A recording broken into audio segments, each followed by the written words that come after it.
Welcome to another episode of Unlocking the Mind Behind Make More, Work Less. Hi, my name is Fong. I'm an entrepreneur, business strategist, real estate investor, speaker, and also a best-selling author. And every single day, I help others unlock the potentials and guide them to succeed.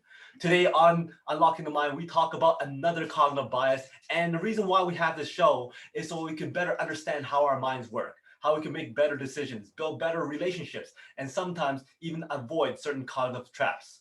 So for today's cognitive bias, I'm going to ask you a question. What do you remember more? Something positive or something negative?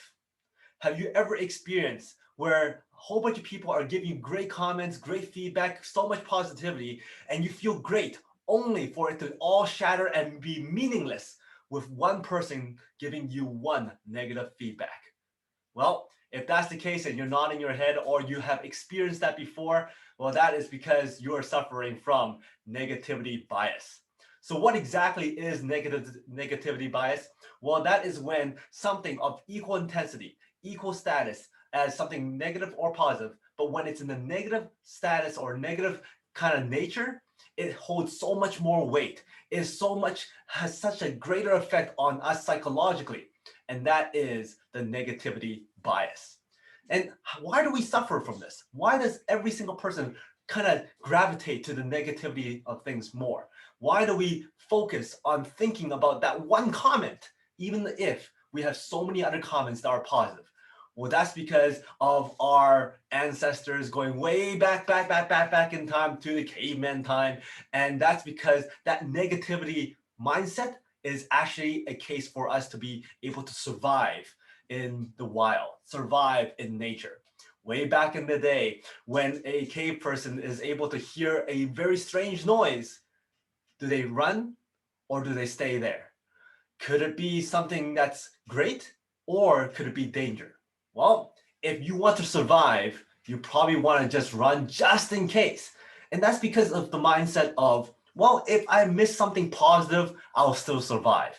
But if I fall into something that's negative, I may not survive. I may not be able to live through that experience. And that's why the negativity bias has started all the way back in generations to generations to generations, all the way back in history. And we've evolved to the point where we allow it to stop us in our tracks. We allow having that negativity stop us from pursuing certain things because we're programmed to be fearful of negative things. We're programmed to focus on that negative thing because we want to survive. When we hear that one comment that's negative, we don't want to focus on that so we could fix it, we could change it so that we can make it more positive. And that's why we focus on that so much. However, sometimes when we're focusing on it so much, our confidence levels goes down. We're no longer motivated. We actually get ripped apart and we don't want to do anything anymore. And that is the negative part of the negativity bias. Yes, it saves us. Yes, it keeps us surviving. Yes, it's trying to protect us, but it also stunts us from moving forward at certain times. So the thing is, our brains really focus on that negativity aspect completely when we hear it. And on average, based on studies, we need 3 to maybe 4 to maybe 5 things that are positive to equate the same level of one negative item. But I think sometimes it's actually a lot more than that. Sometimes if you read comments on your Facebook or read comments on your YouTube, you might see hundreds and hundreds of great comments. And that one comment really sets you apart from everything else. And you sit there going, oh man, that sucks.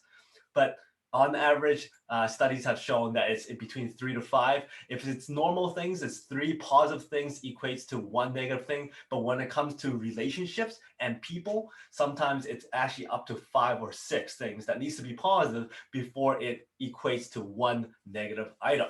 So how do we avoid this? Well, we have to be aware. We have to be aware that we're no longer in the fight or flight situation. We're no longer in that survival mode situation. So that negativity may not be as intense as something that is going to cause us any bodily harm. So we have to be aware of our situation, be aware of what the pros and cons are, be aware how impactful this negative aspect is. The second thing is we have to lock onto our positives. Whenever we have any positive, whenever we have any achievements or wins, we need to really focus on that and savor that feeling, savor that mentality, so we can always relate back to that positivity and not let all that negativity stuff come in and overcome it. We have to focus on the positive and keep on pushing.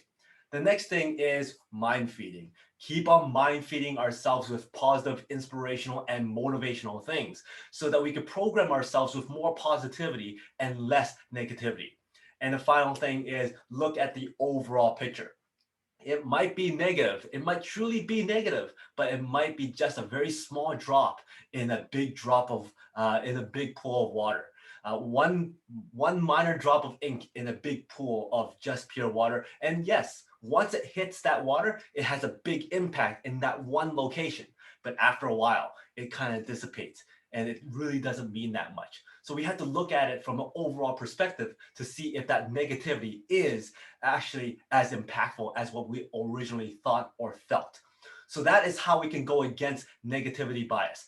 By one, being aware of our surroundings. Number two, lock on and program ourselves with more positivity, with focusing on more positivity. Number three, mind feeding, so we can push more positive and more motivation and inspiration into our minds and learn from those negative aspects and make it so that it can be positive. And finally, look at the overall picture. That is negativity bias. And if you like this episode, please go back to see some of our other episodes on unlocking the mind. But if you like this show, please go and look at our other shows, which is the Peak Potential Success Show, the Make More Mind Bites, and also Mastermind Bite that goes up every single week on this channel. Please like and subscribe and comment. I love seeing your comments. And thank you so much for all your support. And until next time, today is the day to unlock your potential. We'll see you later.